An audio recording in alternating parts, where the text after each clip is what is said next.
remboursement de mes crédits. Bonjour et bienvenue sur cette chaîne et dans cette vidéo. Si vous venez d'arriver, bienvenue sur cette chaîne Les Revenus Autrement. Je m'appelle Audrey et j'anime cette chaîne depuis environ il y a une dizaine d'années. Ça commence à faire, j'ai arrêté de compter.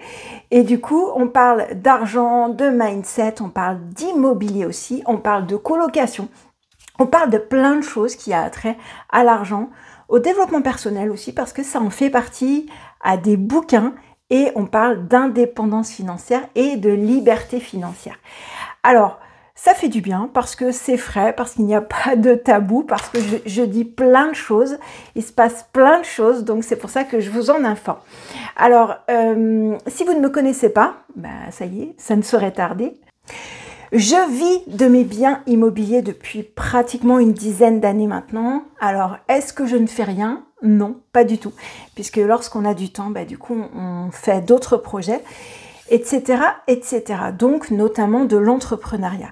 Et aujourd'hui, justement, c'est une phase importante que j'ai décidé de partager avec vous parce que je suis en train de regarder, comme tous les 6 mois à peu près, mes taux d'intérêt, savoir s'ils sont inférieurs ou supérieurs à ceux du marché, ça peut être très très très intéressant. Et aussi savoir mes remboursements, savoir un petit peu mon capital et mon épargne, où on en est de mes crédits, de plein de choses, où j'en suis quelque part de ma vie. Qu'est-ce que je veux faire, l'âge que j'ai et la direction que je veux lui donner. Donc, lorsqu'on emprunte pour faire de l'investissement locatif, c'est ce que j'ai fait. Donc, c'était vraiment mon focus, vraiment de façon intense pendant de nombreuses années, puisque en parallèle de mon CDI, j'ai emprunté de l'argent à des banques pour pouvoir acheter des biens immobiliers pour pouvoir les louer. Donc mon dada, donc je suis experte en colocation et en colocation au rendement. C'est parti juste d'un constat. Simplement, clairement, je ne peux pas acheter tous les biens de la terre. Du coup, qu'est-ce que je fais avec ce que j'ai et ce que je m'apprête à acheter? Juste avant que je développe, je vous invite tout de suite à cliquer sur le bouton like ou dislike si vous n'aimez pas. Mais faites quelque chose, à la commenter. Et puis si vous aimez, n'hésitez pas à vous abonner, c'est gratuit. Moi, ça me soutient, ça montre que vous aimez ce que je fais. N'hésitez pas non plus à poser des questions, je réponds à toutes les questions. Soit directement en commentaire, j'y répondrai en commentaire, ou soit parce que ça pourrait être utile, je pourrais en faire une vidéo aussi, ou plusieurs vidéos, pour aider les abonnés et mes viewers, les personnes qui sont vraiment des fans inconditionnels de cette chaîne, aussi des clients évidemment. Et du coup, c'était simplement forcé de constater que sur un bien donné, vu que je ne pouvais pas acheter toute la ville ni la terre entière, qu'est-ce que je fais avec ce que j'ai? Clairement, qu'est-ce qui fait la différence entre maintenant, dans 5 ans, dans 10 ans, dans 15 ans, dans 20 ans? Alors pourquoi?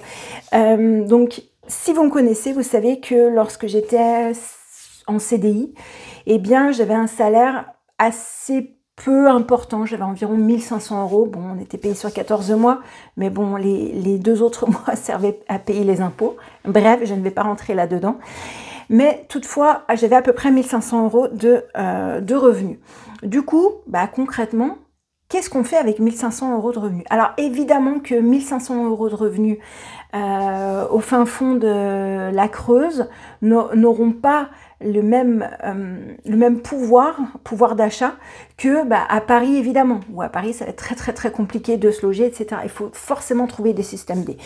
Donc un des systèmes D que j'avais fait, puisque je ne pouvais pas évoluer, c'est pas faute d'avoir essayé, au sein de mon CDI, de mon travail, je me suis dit ok, j'ai un CDI, je gagne 1500 €. Concrètement, qu'est-ce que je peux faire avec ce que j'ai? Qu'est-ce que je fais avec l'existant? Qu'est-ce que je fais avec ce que j'ai?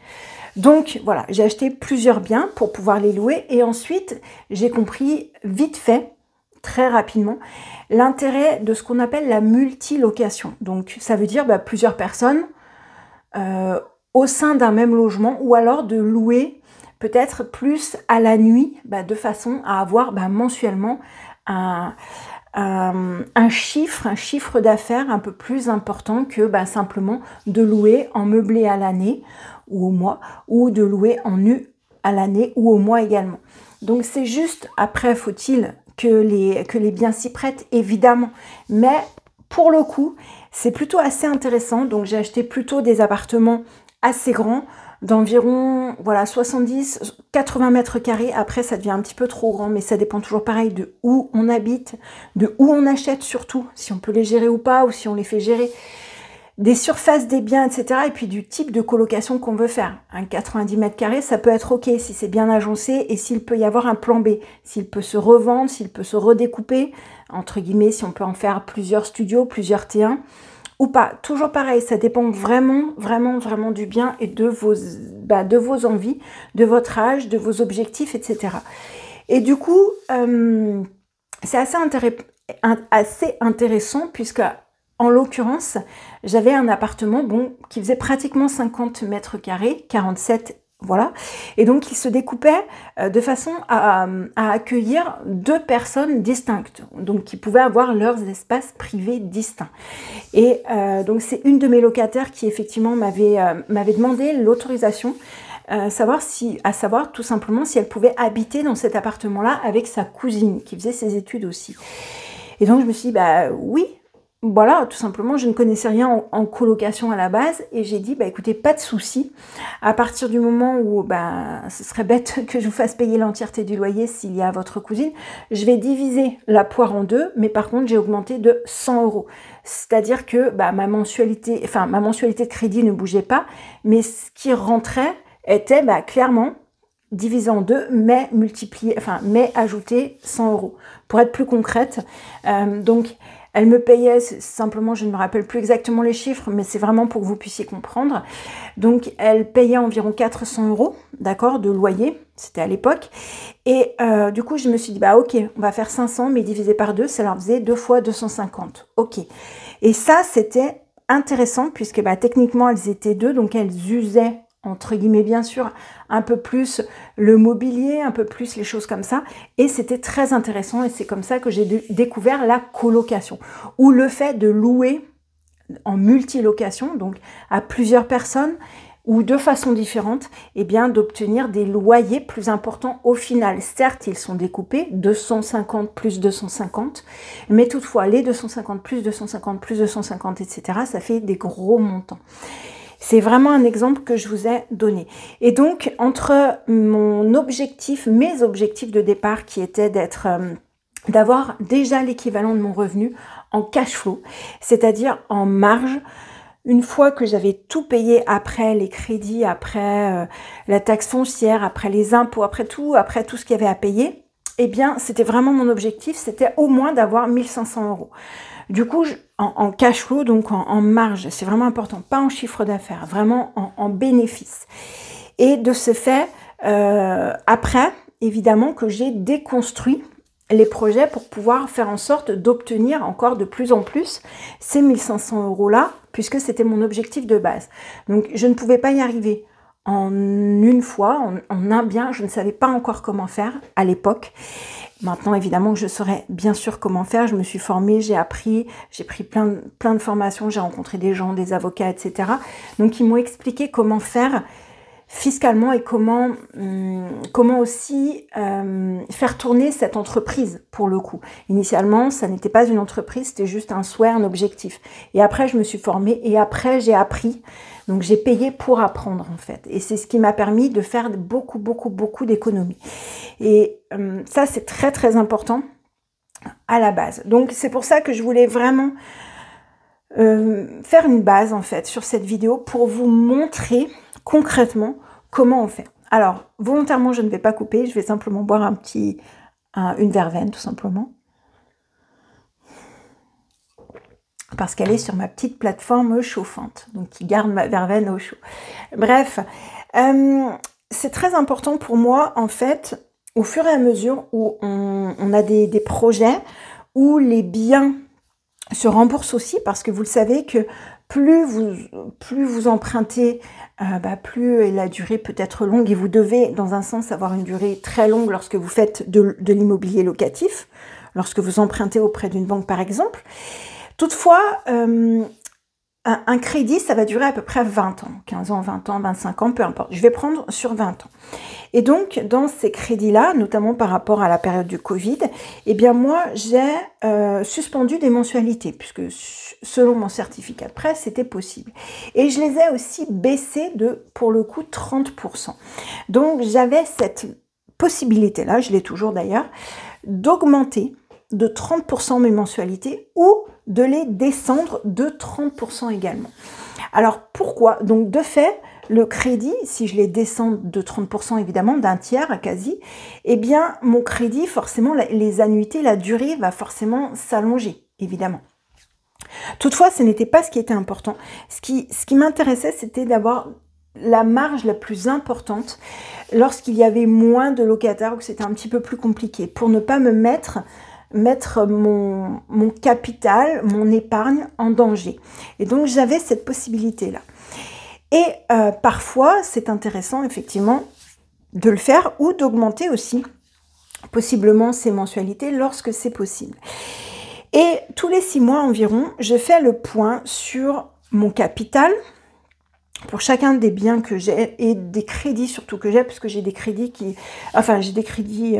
il y a des biens qui n'ont pas de crédit, pour le coup, donc qui sont intégralement remboursés ou peu importe. Et de fait, c'est intéressant parce que ça permet d'équilibrer au niveau de la compta. Et bref, c'est plutôt assez intéressant. Du coup... Tous les 6 mois, comme je vous le disais, je fais le point sur mes biens immobiliers, sur ce qu'il me reste à rembourser, sur les taux actuels, sur la mensualité de crédit aussi, sur plein de choses. Et là, aujourd'hui, eh bien ce matin, j'ai fait le point sur tous mes crédits. Donc il y a des crédits IMO, évidemment, des prêts immobiliers pour acheter de l'immobilier. Il y a des prêts, j'ai fait des prêts conso pour une façade. En fait, j'avais... un de mes biens qui est dans une copropriété et en fait l'immeuble se coupait en deux. Donc évidemment que ça va être un petit peu compliqué de... voilà. Donc ils ont fait plein de choses et ma quote-part, puisque j'ai l'appartement pour le coup, c'est un appartement en colocation, c'est ma plus grosse colocation, eh bien j'ai l'appartement au tantième le plus grand de cet immeuble-là. Et donc bah, forcément que au prorata, je paye plus, j'ai payé beaucoup plus de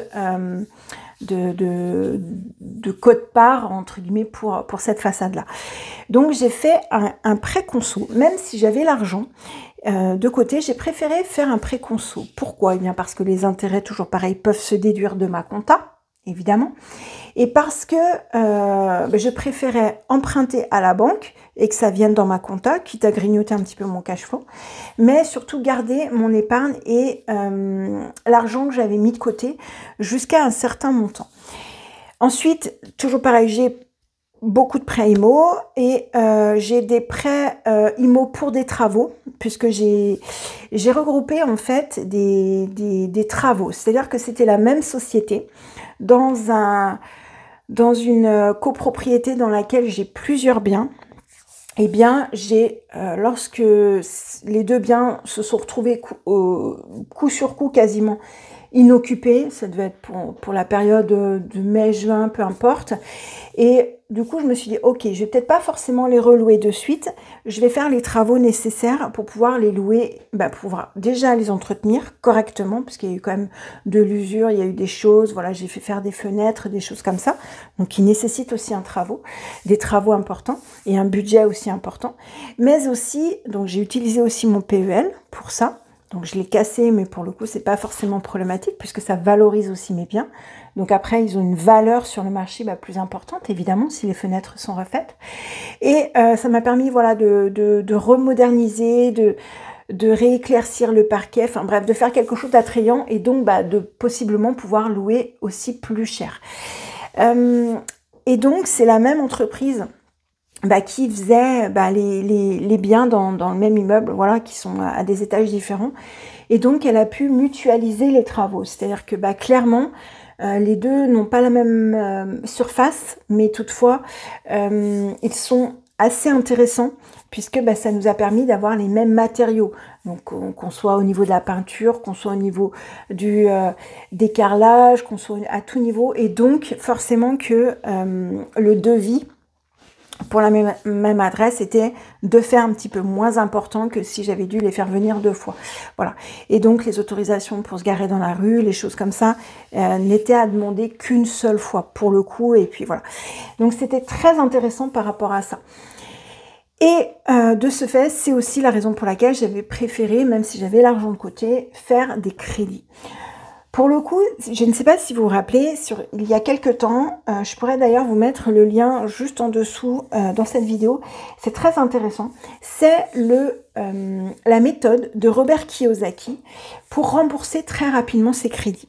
Donc, dans certains cas, comptablement, c'est intéressant d'avoir des crédits, même dans beaucoup de cas, mais pour le coup, il faut qu'ils soient bien utilisés. Lorsqu'il y a des crédits, pour le coup, sur des travaux qui n'étaient pas forcément prévus après, ou voilà, sur une façade, etc. Ça fait partie des imprévus. Et clairement, on ne peut pas les anticiper, on ne connaît pas le montant, etc. Par contre, on peut quand même les prévisionner. Moi, je me mets toujours à peu près 30%, un petit peu moins maintenant, que je me ponctionne pour pouvoir faire face à des imprévus, d'accord, sur mon cash flow. Enfin, donc pour le coup, le cash flow, c'est ce qui me reste après avoir ponctionné ça, pour mettre de côté au cas où il y ait des imprévus.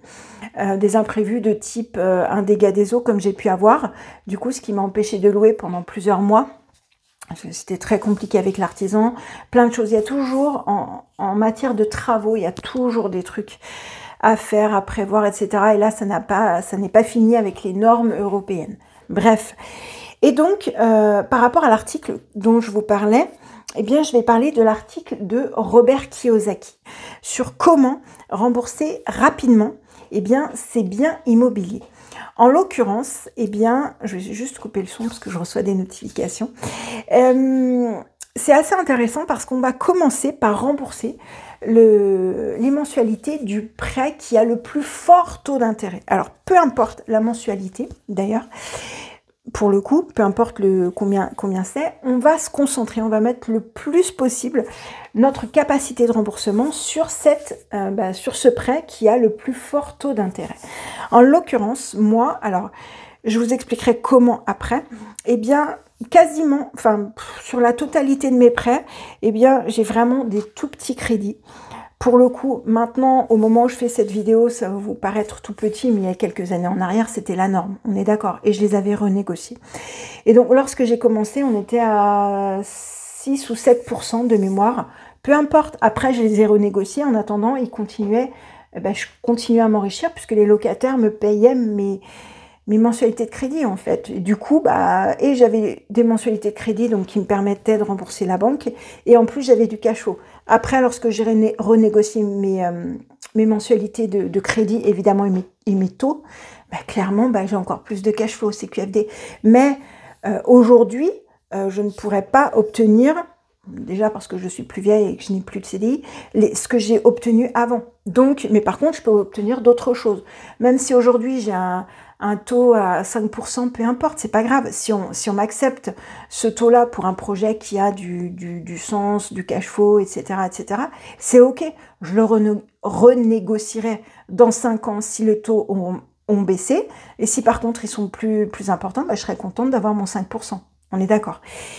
Et donc, le taux le plus important que j'ai, donc je regarde sur mon ordi en même temps, c'est 2,45%. C'est-à-dire que clairement, et c'est celui que je vais rembourser, 2,45%, ça me fait, voilà, sur un petit crédit conso, donc de la façade j'avais emprunté 16 000 €. C'est pas excessif, hein, mais pour le coup, j'aurais pu les sortir, mais pour le coup, c'est plutôt intéressant de les amortir, voilà, et de garder mon épargne et mon cash flow de côté jusqu'à un certain montant, évidemment. Et de ce fait, donc c'est celui, donc évidemment qu'il ne me reste plus 16 000 €, puisque j'avais emprunté en 2020, donc il y a voilà, maintenant 4 ans, au moment où je tourne cette vidéo, enfin c'était fin 2020, donc oui. Et de ce fait, c'est assez important, donc je vais rembourser ce qui reste en fait à rembourser, à savoir à peu près 10 000 €. Puisque la mensualité a été à 161,39 €. Donc vous voyez, je vous dis tout. Là-dessus, on est vraiment sur des toutes petites choses. Ce qui est important en fait, c'est pourquoi je vais rembourser. Donc déjà, Ça va me permettre évidemment de ne plus payer ces 160 et quelques euros, 161,39 €, on est d'accord. Donc bah, clairement, si je les mets de côté sur une année, bah, je peux pas le faire de tête, mais 161,39 x 12, on sera quasiment à 2000 €, on est à 1936 €, ok. C'est ok, donc ça me fera 2000 €, donc sur les 10 000 qui me restent, ça ferait en 5 ans, ok. Donc j'ai plusieurs choix, donc ce sera celui sur lequel je vais me concentrer initialement, puisque c'est celui qui a le plus fort ton intérêt, ok. Ensuite, pourquoi est-ce que je le fais? Tout simplement parce que j'ai atteint, eh bien, le montant au-dessus duquel, en fait, je peux me permettre de rembourser certains crédits. Alors, pas forcément en totalité, il faut que je vois, effectivement, si je rembourse la totalité des 10 000 ou si je mets juste 5 000 ou peu importe, ou 4 000 ou moins ou plus, peu importe. Ce qui est intéressant, en fait, pour moi, évidemment, si possible, ça va être de baisser cette mensualité, si c'est possible, évidemment. Attention toutefois aux IRA, aux indemnités de remboursement anticipé. Donc ça, c'est quelque chose qu'on prévoit au tout départ du crédit, en fait, à ne pas rembourser, c'est 3%. Ok, on peut les négocier après un petit peu, mais bon, c'est un petit peu plus compliqué. Il vaut mieux les négocier au tout départ. Lorsqu'on contracte le crédit, c'est toujours plus facile à négocier. Parce que la personne qui vous a fait signer votre contrat de crédit au départ, probablement que ce n'est plus du tout la même aujourd'hui qui s'occuperait de votre conseiller bancaire, en fait. Et donc, c'est important. Et donc, pourquoi je vais faire ça? Tout simplement parce que donc le taux d'intérêt, bah, c'est le plus important, même s'il n'est qu'à 2,45 €. Aujourd'hui, tout ce qui est livret A, on est à beaucoup moins, évidemment, que 2,45 €. Donc, pour le coup, c'est pas forcément intéressant pour moi de payer à la banque 2,45 €. Il vaudrait mieux que je les place dans mon immobilier pour avoir, évidemment, plus de cash flow. Également, il y aura une autre façon de faire, c'est-à-dire que admettons, c'est 150 €, je vais arrondir à 150, ça fait 161,39 €, mais je peux très bien, soit, donc selon la méthode de Robert Kiyosaki, donc je vais mettre ces 160-150 € à voir sur un autre crédit, donc en l'occurrence le deuxième qui a le plus fort taux d'intérêt, donc je peux très bien augmenter de ma mensualité initiale de 161,39 € ou 150 ou 100, même 100 €. Donc de fait, ça va forcément me réduire mes années, hein, tout simplement, mes annuités. Et ça va me permettre évidemment d'être, entre guillemets, propriétaire plus rapidement. Ou alors, évidemment, ces 161 €, je les mets sur des placements de type, voilà, ETF, peu importe, de façon à ce qu'il me rapporte beaucoup plus, évidemment, que les 2,45 € que moi je débourse pour le coup. Et c'est assez intéressant.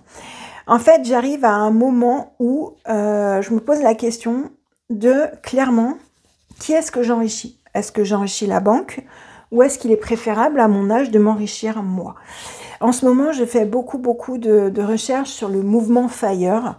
Donc le mouvement FIRE, alors c'est très exactement, si je vous indique le nom, je pourrais en faire une vidéo, c'est Financial Independence Retire Early. Donc ça veut dire indépendance financière, retraite anticipée. Et donc c'est ce mouvement des 4%, après il y a plusieurs niveaux dans cette indépendance-là, dans ce mouvement-là, eh bien ça va être clairement de vivre en général de la bourse, c'est la méthode des 4%, des intérêts en fait, de la bourse ou du capital, etc. Et donc clairement, plus je rembourse rapidement mes crédits, ok, je vais avoir aussi, ça dépend évidemment du type d'imposition dans lequel je vais être, évidemment, mais pour le coup, ça peut être intéressant d'avoir certains biens qui sont intégralement financés, ce qui est mon cas pour le coup, pour certains biens, et de permettre bien, de ne plus rien payer à la banque. Tout simplement parce que lorsque vous venez pour un nouveau projet, évidemment, si entre guillemets, vous n'avez plus du tout de crédit, rien du tout, forcément que on va vous prêter beaucoup plus facilement si à mon âge, effectivement, il n'y a pas de crédit une situation évidemment financière stable, des locataires qui payent, etc., etc. Donc il y a un petit peu moins d'intérêt pour moi. L'intérêt quand même, malgré tout, d'avoir du crédit, c'est du crédit immobilier, c'est tout ce qui concerne les assurances. S'il y a, voilà, je sais pas, le feu, des dégradations, etc. Vaut mieux avoir de l'épargne pour le coup que de mettre évidemment la totalité de son épargne dans les biens immobiliers. Ça, c'est illogique. Mais si par exemple, c'est vraiment un exemple, admettons que admettons que votre salaire annuel soit de, je ne sais pas, je sais pas si ça fait ça. Ouais, tiens, que votre salaire annuel soit de 20 000 euros à l'année, donc ce qui fait 1 666 euros par mois. Et de ce fait, imaginons que vous ayez peut-être 20 000 euros de côté. Ok. Eh bien, c'est ce dont je vous parlais tout à l'heure, puisque ça vous rassure, si vous avez besoin de changer de voiture, vous pouvez peut-être trouver quelque chose, il vous reste quand même un petit peu quelque chose, essayez peut-être d'avoir 25 000 euros. Admettons que vous ayez 25 000 euros de côté, d'accord, donc un petit peu plus que votre revenu annuel salarié. Pour le coup, s'il se passe quoi que ce soit, eh bien, vous pouvez clairement vous retourner et vous êtes un petit peu moins embêté si vous n'avez pas de soucis entre guillemets financiers, même si ça peut aller très vite. De part et d'autre d'ailleurs. Toutefois, donc 25 000 euros, admettons que vous ayez 25 000 euros de côté, peut-être que lorsque vous allez atteindre peut-être les 30 000 parce que vous avez une prime, peut-être parce que vous avez vendu des objets, j'en sais rien, vous avez loué votre voiture, peu importe, on peut arriver à ce gap des 5 000 assez facilement. Donc admettons que vous ayez 30 000, et bien peut-être que ces 5 000 euros-là, en fonction de vos objectifs, de votre vie, de votre âge, etc., peut-être soit ils pourront servir d'apport pour un futur bien immobilier, évidemment, soit ils pourraient vous permettre de vous désendetter de certains prêts, tout comme pour moi le prêt conso sur la façade par exemple. Peut-être que vous pouvez rembourser ces 5 000 euros, d'accord. Peut-être qu'il va vous rester encore 5 000 euros à rembourser, ce qui serait mon cas dans l'exemple que j'ai donné. Mais toutefois, ça vous permettrait de vous désendetter. Donc à chaque fois qu'il y a, entre guillemets, au-dessus d'une certaine limite, alors après pas tout de suite au-dessus parce qu'on paye quand même des choses lorsqu'on rembourse, mais pour le coup, ça peut être intéressant de se désendetter lorsqu'on a des espèces de caps comme ça.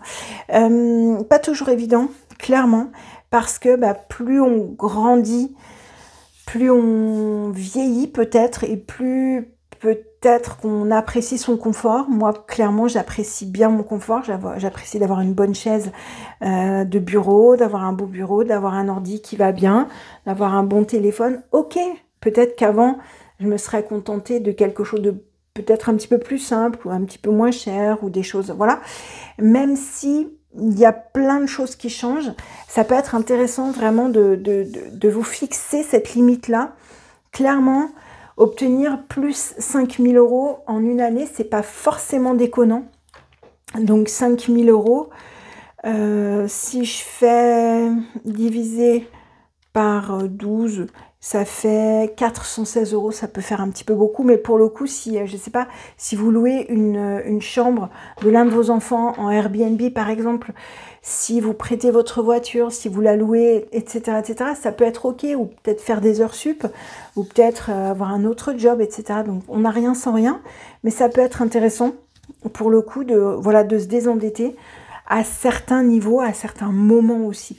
Et donc, voilà, ça dépend vraiment, vraiment, vraiment de vos objectifs. Donc là, l'un de mes objectifs, effectivement, ça va être de rembourser. Il faut que je regarde effectivement comment. L'un de mes crédits, voilà, par rapport aux raisons dont je vous ai parlé. Donc, dites-moi ce que vous en pensez dans cette vidéo. Est-ce que vous, c'est quelque chose que vous avez déjà fait? Est-ce que les crédits, comme moi, à la base, ça vous fait peur? Clairement. Qu'est-ce qui se passe? Est-ce que vous auriez fait la même chose que moi? Comment vous auriez fait? Je vous laisse le soin de me dire tout ça dans les commentaires, de partager avec nous vos expériences, ce que vous faites, ce que vous en pensez de cette vidéo, et puis de vous abonner évidemment en cliquant sur le bouton s'abonner, c'est marqué dessus, et en likant cette vidéo ou en la dislikant si vous n'aimez pas, mais exprimez-vous. Cette chaîne est là pour vous, donc c'est l'objectif. Et puis bien sûr, si vous voulez aller un petit peu plus loin, regardez dans la description, je vais mettre le lien de l'article dont je vous parlais, qui est vraiment, vraiment, vraiment intéressant pour se désendetter clairement. Et puis, moi, je vous dis à très, très vite dans la prochaine vidéo. Ciao!